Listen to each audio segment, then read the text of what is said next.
नमस्कार. वाचनकट्ट्यावर तुम्हा सर्व रसिकांचं मनापासून स्वागत. आजचा व्हिडिओचा विषय थोडा वेगळा आहे, म्हणजे थोडा कुतूहलाचा, थोडासा गूढ, पण थोडा रंजकसुद्धा. आपली भारतभूमी, भारतमाता, सौंदर्याने नटलेली, अनेक परंपरांनी सजलेली, धर्म, जात, पंथ यांनी बहरलेली असा माझा भारत देश, अखंड हिंदुस्तान.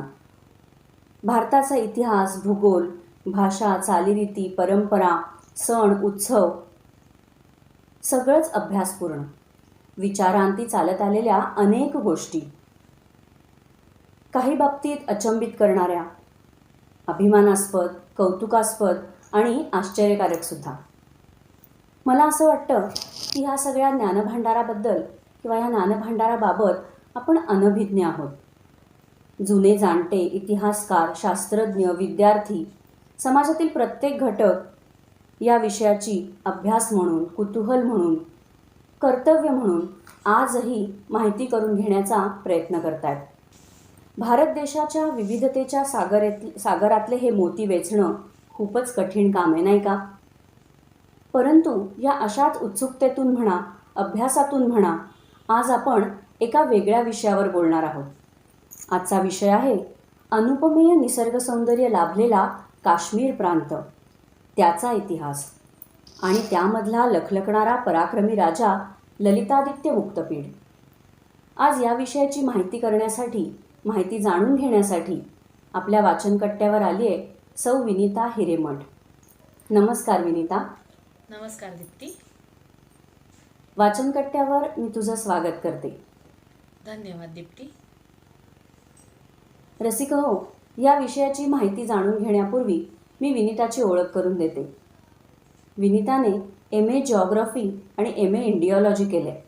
त्याचबरोबर तिचा PG डिप्लोमा GIS म्हणजे जिओग्राफिकल इन्फॉर्मेशन सिस्टीम यामध्ये पूर्ण झाला आहे. आणि यापूर्वी सिंधू संस्कृती या विषयाची माहितीसुद्धा वाचनकट्ट्यावर आपण तिच्याकडून घेतली आहे. विनीतानेच लिहिलेल्या शोधयात्रा भारताची या लेखमालेतील एका लेखाचं वाचन आम्ही करणार आहोत.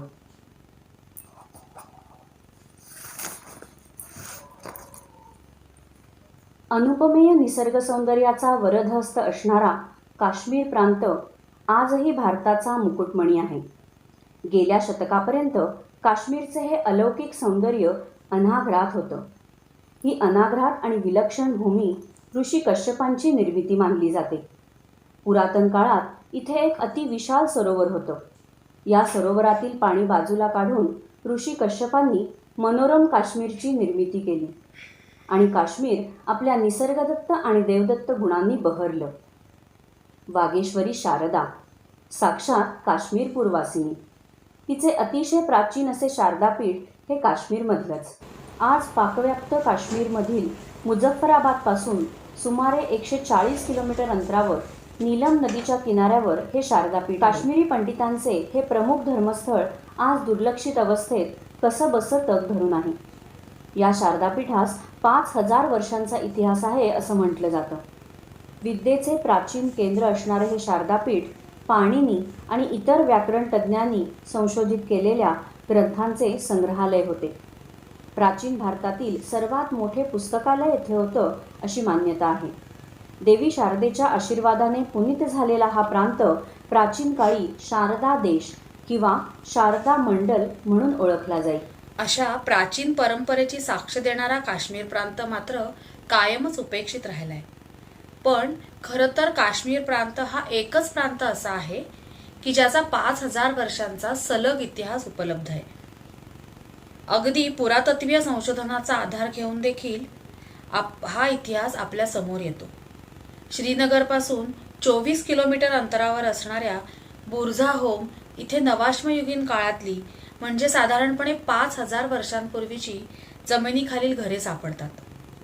हे आणि असे अनेक पुरावे आपल्याला काश्मीरच्या प्राचीन अस्तित्वाची जाणीव देतात.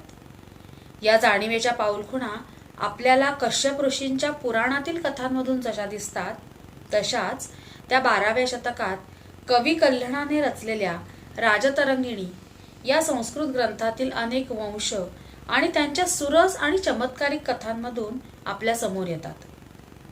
या ग्रंथातून कल्हणाने अनेक कथा सांगत काश्मीरचा 4,500 वर्षांचा इतिहास आपल्यासमोर मांडलाय. आणि या कथा सांगताना तो काश्मीरच्या मोहमयी सौंदर्याचे वर्णन करायला विसरत नाही. तो म्हणतो, इथे असणारी विशाल विद्याभवने, हिमाप्रमाणे असणारे शीतल जल आणि द्राक्ष फळांसारख्या त्रिखंडात दुर्लभ असणाऱ्या गोष्टी इथे साधारण समजल्या जातात. पुढे कल्हण असंही म्हणतो, तिन्ही लोकात भूलोक श्रेष्ठ आहे. भूलोकात उत्तर दिशेची शोभा उत्तम आहे, तर त्यातही हिमालय पर्वत प्रशंसनीय आहे आणि या पर्वतावरही काश्मीर मंडल परमश्रेष्ठ आहे.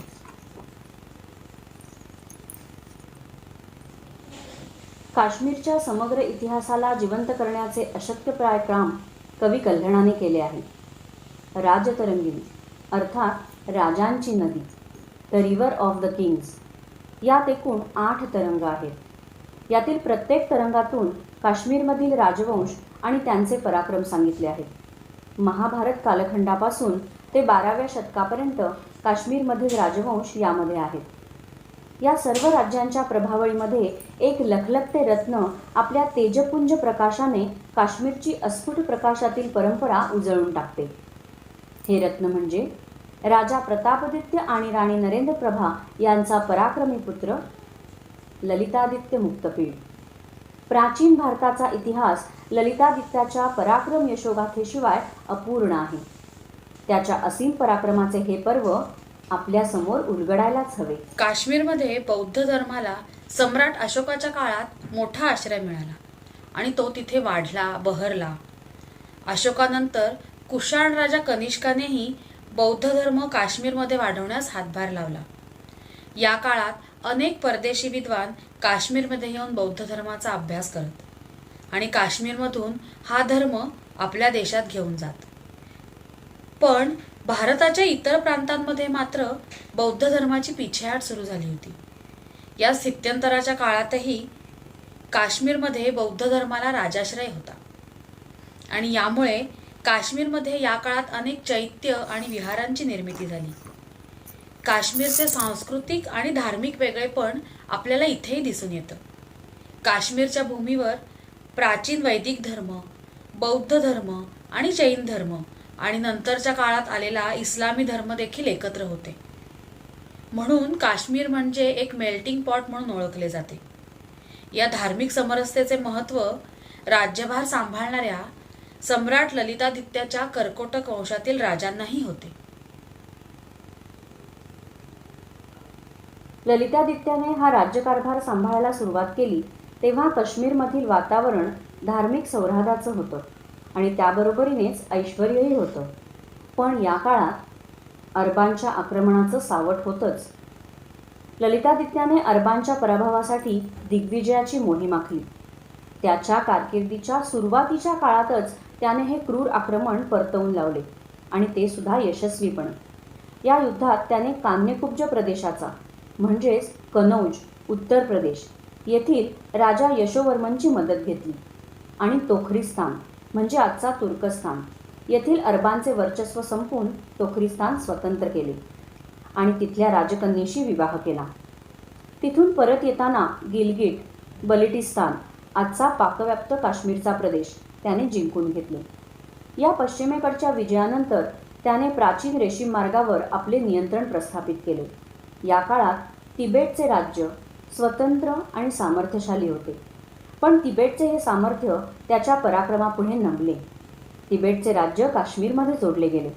त्याचबरोबर लडाखचा दुर्गम प्रदेशही काश्मीरमध्ये समाविष्ट झाला. याच काळात ललितादित्याने आपली रेशीम मार्गावरील पकड आणखी घट्ट केली. राज्यव्यवस्था बळकट आणि सशक्त असण्यासाठी व्यापार आणि व्यापारी मार्गांचे महत्त्व ओळखणारा सम्राट ललितादित्य एक कुशल शासकही होता. राजाने शांततेच्या काळात कोणती कामे करावीत याबद्दल कौटिल्याच्या अर्थशास्त्रात चाणक्याने स्पष्ट सूचना दिल्या आहेत. कौटिल्य यातील दुसऱ्या अध्यायात म्हणतो, शांतता आणि उद्योग हे योगक्षेमाचे मूळ आहेत. शांततेच्या काळात प्रारंभ केलेल्या कार्याला सिद्धी म्हणजे पूर्णता देणे म्हणजे उद्योग, आणि या काळात पूर्ण झालेल्या कार्याचा उपभोग घेणे आणि सुरक्षितता असणे याचा परिणाम भविष्यातील उत्कर्षात होतो. कौटिल्याने उपदेश केलेल्या या विचारांचे अनुकरण सम्राट ललितादित्याने केले. ललितादित्याने काश्मीरच्या पूर्व आणि पश्चिम दिशा आपल्या सामर्थ्याने अभेद्य बनवल्या. मूळच्या सौंदर्यवतीस ज्याप्रमाणे तिने धारण केलेले अलंकार अधिक सुंदर बनवतात, त्याचप्रमाणे ललितादित्याच्या कालखंडात काश्मीर अनेक राजप्रासादांनी, नवीन नगरांनी आणि शांत धीरगंभीर मंदिरांच्या निर्मितींनी अधिक देखणे आणि समृद्ध झाले.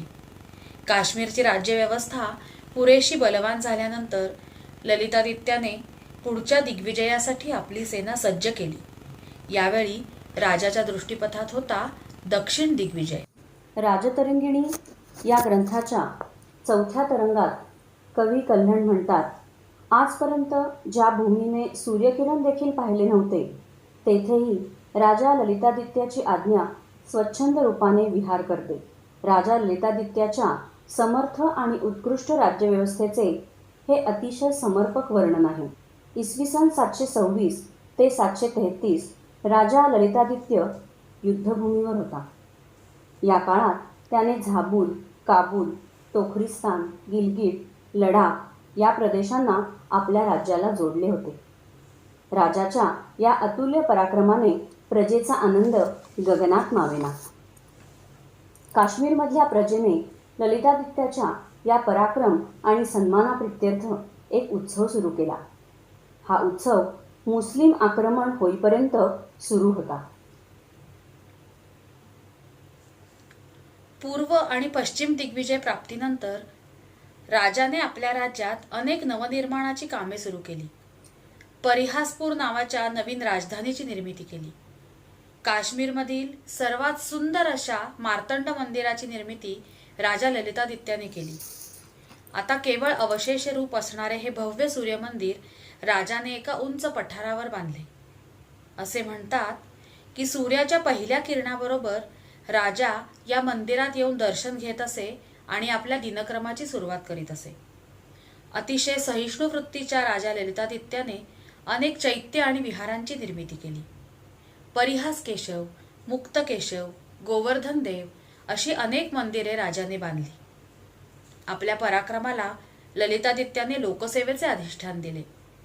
या शांततेच्या काळात त्याने दुर्गम भाग रस्त्यांनी जोडले, तर पर्वतावरील गावांना वितस्ता म्हणजे झेलम नदीचे पाणी पोचवण्याची व्यवस्था केली.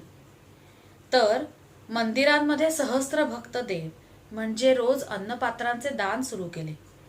राजा ललितादित्याच्या या व्यवस्थेस पराक्रमाची धार होती.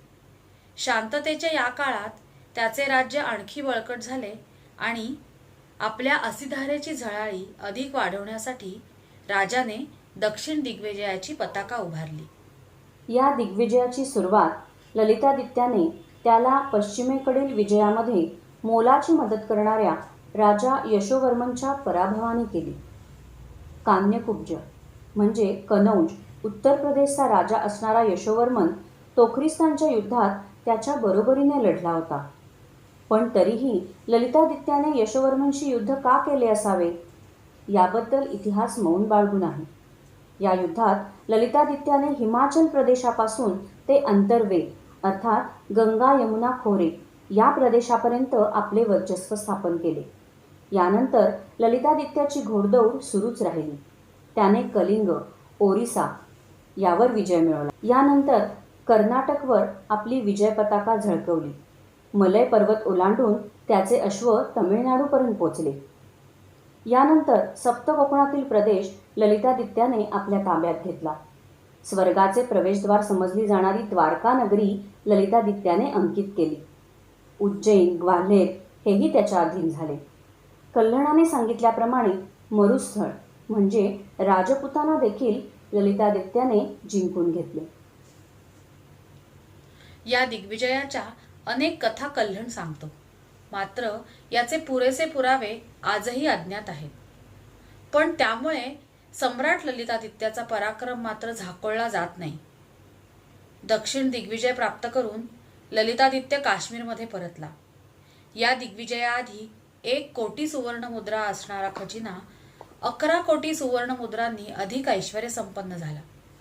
ललितादित्याने पुन्हा एकदा राज्यव्यवस्था बळकट केली आणि काही काळानंतर चीनवरील आक्रमणासाठी पामीर ओलांडून तकलामकान वाळवंटाच्या तारीम खोऱ्यात पोहोचला. पण यावेळी मात्र राजा ललितादित्य काश्मीरमधून बाहेर पडला, तो पुन्हा कधीही न परतण्यासाठी. या विजय यात्रेमध्ये सम्राट ललितादित्याचा अंत झाला. पण त्यामागची कारणे मात्र आजही अज्ञात आहेत.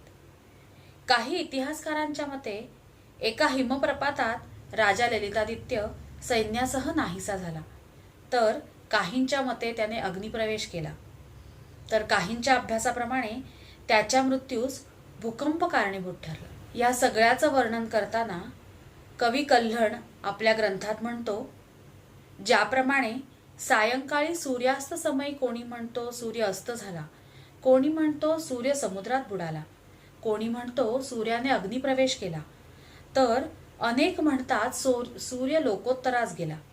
अशा प्रकारे महापुरुषांच्या अंतकाळच्या विविध विचित्र कथा प्रचलित होतात. सम्राट ललितादित्याच्या गूढ मृत्यूने काश्मीरच्या पराक्रमी कालखंडाच्या अस्ताची सुरुवात झाली. पण तरीही त्याच्या पराक्रमाच्या आणि सामर्थ्याच्या तेजाने पुढची 300 वर्ष विखारी मुसलमानी आक्रमण मात्र थोपवून धरले.